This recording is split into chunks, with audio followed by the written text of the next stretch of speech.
예, 그럼 이어서 이분과 함께 다양한 종목들에 대한 투자 전략 세워보도록 하겠습니다. 이베스트 투자증권 디지털 사업부 염승환 이사와 함께합니다. 어서 오십시오. 네, 안녕하세요. 네, 안녕하세요. 먼저 전자공시 나온 종목 가운데서 우리가 눈여겨볼 만한 종목들은 어디가 있는지 오늘 또 많은 종목 준비해봤는데요. 화면 통해서 함께 확인해 보도록 하겠습니다. 일단 먼저 세 개부터 보죠. 수주와 계약 체결이 있었던 LS 그리고 이노메트리, 효성화학부터 체크해 보도록 할 텐데요.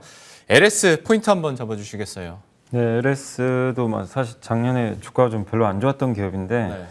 일단 연초에는 좀 주가 흐름이 괜찮고 있고요. 그다음에 자회사죠. LS 전선입니다. 이 전선 회사가 3,547억 원 규모의 이제 미국에서 이제 해상풍력용 케이블을 좀 수주했다 이런 이제 공시가 좀 나와 있고요. 해상풍력을 할 때도 역시 그 케이블에 연결을 해야 우리가 이제 전력을 공급받을 수 있다 보니까 케이블이 좀 상당히 이제 중요한 그런 상황인데 이 해상풍력도 이 케이블 같은 경우는 이익률이 기존 이제 제품에 비해서 한 3배 정도 넘을 정도로 굉장히 좀 고마진의 제품이라고 보시면 좋을 것 같습니다. 그래서 이번 수주는 좀 상당히 의미가 있고 또 특히 유럽 경쟁사들에 비해서 좀 이게 지리적으로 또 멀다 보니까 좀 핸디캡이 있었는데 그런 걸 뚫고 좀 수주를 따냈다는 거는 좀 상당히 긍정적이지 않나 이렇게 보여집니다. 그리고 구리 가격이 또 최근에 상승하고 있는 것도 자회사 LS 이제 니코동 재련이라는 이제 그 자회사에 좀 긍정적으로 영향을 줄 수 있기 때문에 좋은 뉴스가 아닌가 이렇게 생각을 합니다. LS에 대해서 포인트들 그리고 앞으로의 전망들 한번 들어봤고요. 이노메트리에 대해서도 얘기를 해보도록 하겠습니다. 역시 공급 계약 소식이 들려오고 있는데요. 좀 어떻게 보고 계십니까? 이노메트리 이제 같은 경우는 그 2차 전지 검사 장비인데 요새 뭐 2차 전지 장비 회사들 주가가 굉장히 좀 뜨겁잖아요. 그래서 상당히 이제 좋은 주가 흐름이 최근에도 나와주고 있는데 이 기업 같은 경우도 지금 이제 27억 원 규모 매출액 대비해서는 한 13.37% 정도 되는 이제 금액의 그 신규 수주 공시가 나왔고 엑스레이 이제 활용한 이제 검사 장비라고 하는데 이 엑스레이 같은 경우 이제 방사선 유출로 인해서 상당히 좀 진입 장벽이 높다고 합니다. 그러니까 아무 회사나 만들 수 없는 그런 이제 그 장비라고 보시면 좋겠고 국내에서는 거의 유일하다. 이렇게 생각하시면 좀 좋을 것 같고요. 일단 이제 2차 전지를 조립한 다음에 그 안에 이제 내부 결함을 이제 검사하는 장비인데 이제 뭐 예를 들면 이제 극판이 이렇게 양극과 음극의 판이 이게 정렬 상태가 바르게 됐는지 뭐 간격은 뭐 일정한지 이런 것들을 검사해 주는 좀 장비라고 좀 보시면 좋겠고 국내 이제 비중이 한 57% 되고요.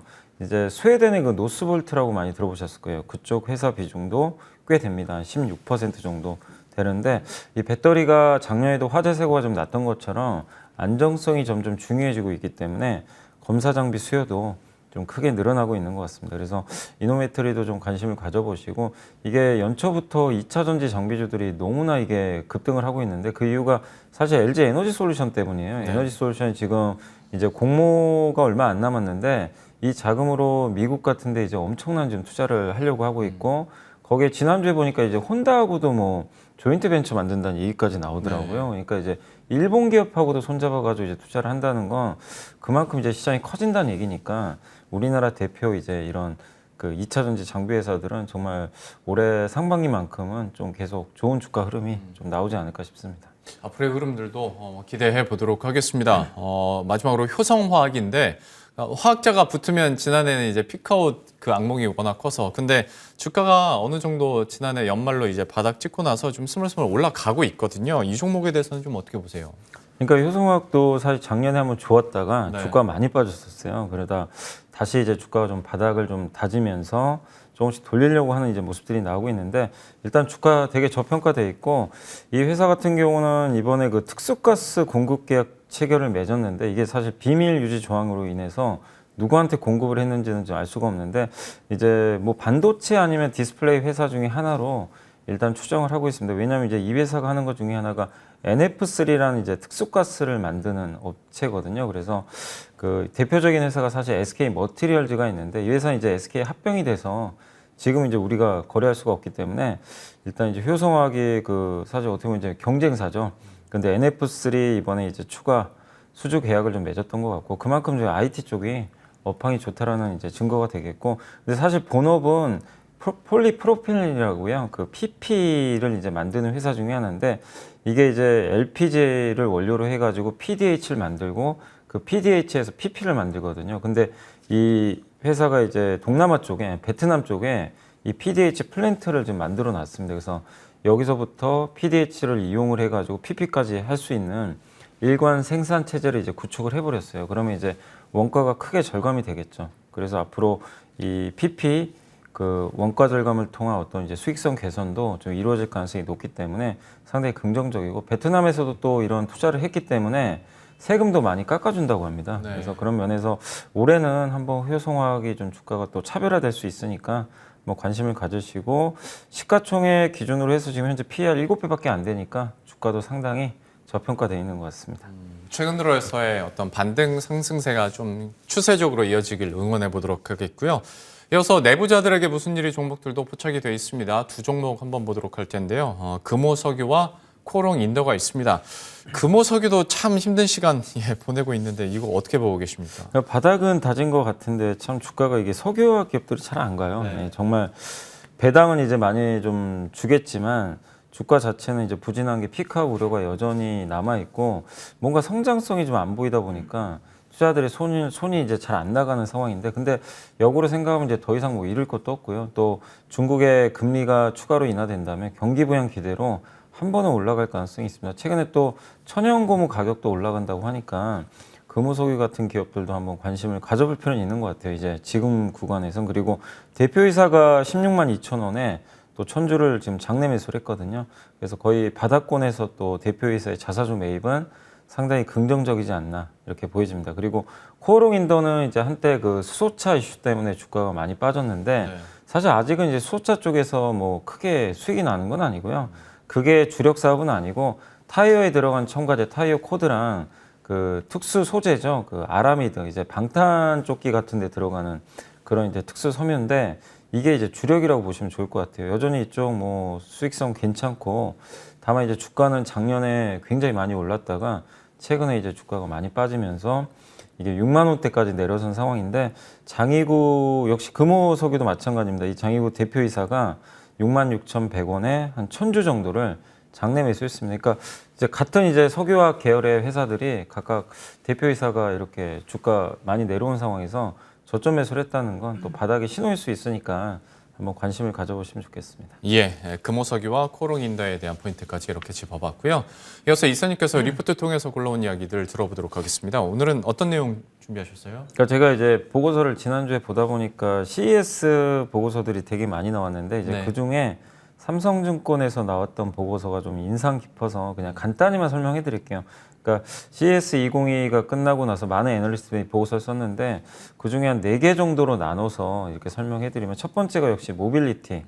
이 모빌리티에서 가장 주목받은 건 역시 자율주행인데 네. 그 안에 역시 인포테인먼트라고 우리가 차에서 운전을 안 하면 이제 뭐를 하겠습니까? 일을 하거나 그 안에서 뭐 드라마를 볼 수도 있고 네. 그러니까 결국 그런 것들이 다 인포테인먼트거든요. 그래서 이걸 가장 잘하는 회사 중에 하나가 LG전자고 얼마 전에 그 벤츠에 그걸 공급했다고 하더라고요. 예, 그래서 주가 좀 많이 올라갔는데 이번에도 그런 이슈가 좀 있었고 또 현대차가 로봇을 활용했던 거 아마 동영상 통해서 많이 보셨을 거예요. 로봇을 이용해서 특히 메타 로봇이라고 해가지고 가상 세계에서 사람이 메타버스 안에 들어가가지고 어떤 이제 인공지능을 이용해서 이제 버튼 하나를 클릭하면 다른 쪽에 있는 로봇이 공장에서 직접 이제 그 지시대로 이렇게 움직여서 조절을 해주는. 그러니까 싱가포르에 그런 공장을 하나 짓고 있는데 서울에서 버튼 하나 클릭하면 그 로봇이 알아서 네. 이제 이동을 해서 수리를 해주거나 공장을 가동해 주는 거죠. 그래서 그런 장치들을 이번에 선보였는데 어쨌든 이제 자동차 회사들도 로봇을 이제 적극적으로 활용하는 그런 시대가 왔고 두 번째가 반도체인데 반도체에서 중요하게 이제 보셔야 될 게 컴퓨터가 이제 엄청나게 이제 고사양 컴퓨터들이 본격적으로 대중화되기 시작합니다. 특히 이제 클라우드 시대, 뭐 메타버스 시대를 맞아서 또 특히 개발자들도 지금 많이 늘어나고 있고 이렇게 프로그래머들이 굉장히 많잖아요. 그런 분들 중심으로 해가지고 고성능 컴퓨팅 수요가 늘고 있는데 이렇게 늘어나면 당연히 반도체 기업들한테는 좋을 수밖에 없는 거죠.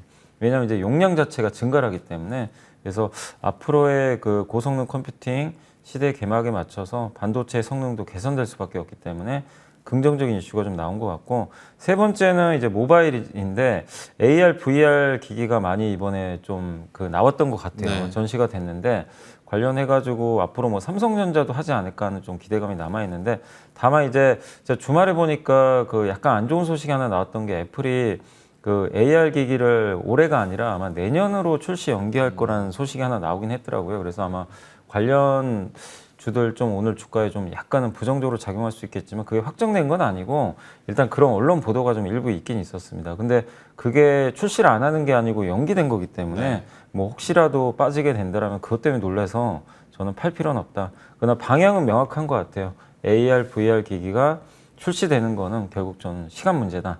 이렇게 좀 보고 있고 마지막으로 디스플레이 쪽에서는 OLED TV 그 다음에 이제 2차 전지 같은 경우는 그 배터리보다도 그 이제 사용하고 남은 배터리를 어떻게 활용할 거냐 폐 배터리 네. 여기에 대해서 이제 전시된 것들이 많이 나왔기 때문에 관심을 좀 가져보시면 좋겠고 기업으로는 그냥 몇 개만 간단히 말씀드리면 뭐 저는 이제 그냥 연결만 제가 한번 지어본 거예요. 그래서 뭐 자율주행 쪽에서는 현대모비스나 LG전자 그 다음에 스마트 팩토리는 LS 일렉트릭, 반도체 쪽에서는 이오테크닉스, 그 다음에 AR, VR 기기 관련해서는 이제 삼성전기, 또 OLED TV 쪽은 덕산 네오룩스, 그 다음에 폐배터리 재활용 관련해서 이제 폐기물 업체죠. 인선 ENT 같은 기업들. 이게 뭐 주가가 간다 안 간다 떠나서 이런 기업들이 이제 다 이런 사업들에 연관이 돼 있으니까 한번 좀 공부를 해보시면 좋을 것 같습니다. 예, 관련한 포인트들이 조금 더 궁금하시다면 직접 그 리포트 한번 찾아보셔도 좋을 것 같고요. 또 관련 종목들까지 기사님께서 엮어서 설명을 해주셨으니까 한번 관심 있게 앞으로의 흐름들도 계속 지켜보도록 하겠습니다. AS도 잠깐 해보도록 할 텐데요. 하나기술 보도록 하겠습니다. 지난 12월 29일에 관심 종목으로 한번 언급을 했었고 최고가 기준으로 38%입니다. 항상 우리들의 고민은 이렇게 단기적으로 급등을 해버리니 이걸 지금 구간에서 이제 어떻게 해야 될 것인가인데요. 하나기술은 어떻게 보고 계십니까? 그러니까 저렇게 단기에 급등하면 항상 그렇지만 이게 뭐 소비재 기업이나 브랜드 업체는 아니잖아요. B2B 기업이잖아요. 네. 그래서 B2B 기업은 사실 뭐 잘 되면 계속 더 갈 수도 있지만 중간에 또 대응을 잘못하면 수익 났던 거 다 토하는 경우도 되게 많이 나와요. 그래서 저 정도 수익이 났을 땐 절반 정도는 꼭 수익을 챙겨 놓으세요. 그래야 또 내려올 때 한 번 더 접근할 수도 있고 올라가면 나머지로 수익을 내면 됩니다. 다 안 파는 이유는 또 상황이 어떻게 바뀔지 모르니까 일단 절반 정도 남겨놓는 게 좋고 특히 지금 LG나 SK나 지금 미국에 굉장히 공격적인 증설을 좀 추진하고 있기 때문에 그러면서 특히 하나기술도 대부분의 업체에 지금 납품을 하고 있는 그런 회사 중에 하나입니다. 그러니까 뭐 2차 전지 공정이 한 4개로 나눠져 있는데 그 모든 공정에 들어가는 장비들을 다 일괄 턴키 방식으로 좀 공급을 하는 업체거든요. 그래서 하나기술의 경쟁력도 뛰어나기 때문에 한번 계속해서 나머지 한 절반 정도는 팔지 마시고 한번 좀 계속 가져가는 전략이 좀 필요하지 않나 싶습니다. 절반 정도는 이익 실현하시고 절반 정도는 또 어떻게 더 추가적인 이익을 우리들에게 안겨다 줄지 한번 기대하면서 지켜보자라고 얘기를 해주셨어요. 마지막으로 오늘 시장 전략 좀 어떻게 보고 계십니까? 네, 일단 이제 연초에 사실 한국 증시가 굉장히 좀 여전히 답답하고 네. 뭐 여러 가지 악재들이 아직 해소가 좀 쉽지 않죠. 되는 게 뭐 미국은 더 긴축의 어떤 이제 그 속도를 좀 높이고 있고 우리 한국에서는 또 대형 IPO가 좀 앞에 있잖아요. 그러다 보니까 이제 기관들의 매물도 계속 나오다 보니까 수급적인 이슈까지 겹쳐서 증시가 굉장히 좀 답답합니다. 다만 이제 삼성전자 같은 기업들이 워낙 좀 잘 방어는 해주니까 다행스럽긴 한데 다른 기업들이 좀 방어를 못 해주는 것 같아요. 그래서 일단 시장이 좀 안정감을 찾으려면 가치주는 괜찮은 것 같아요. 가치주들은 미국에서도 그렇고 우리 한국도 괜찮아서 시장을 당분간 계속 이끌 건 맞는데 지수가 안정감 찾으려면 성장주가 좀 회복이 돼야 되거든요. 그러니까 뭐 네이버, 카카오, 아니면 뭐 NC소프트 같은 이런 이제 성장 기업들이 지금 주가가 그냥 하염없이 흘러내려요.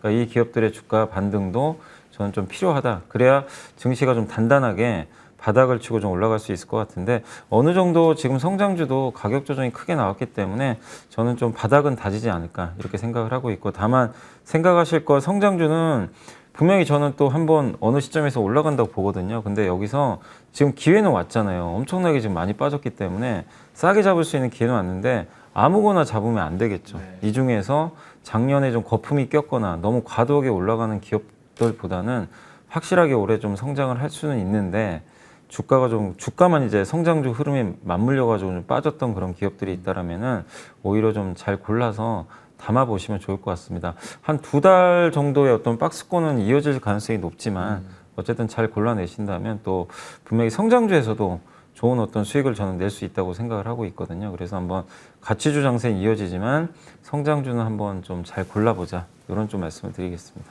예, 시장 전반적인 그 포인트들, 전략에 대한 스탠스들 얘기를 해주셨으니까 여러분들도 잘 녹여내셔서 좀 수익 극대화하시길 바라겠습니다. 이베스트 투자증권 디지털 사업부 염승환 이사와 함께했습니다. 오늘 말씀 고맙습니다. 감사합니다.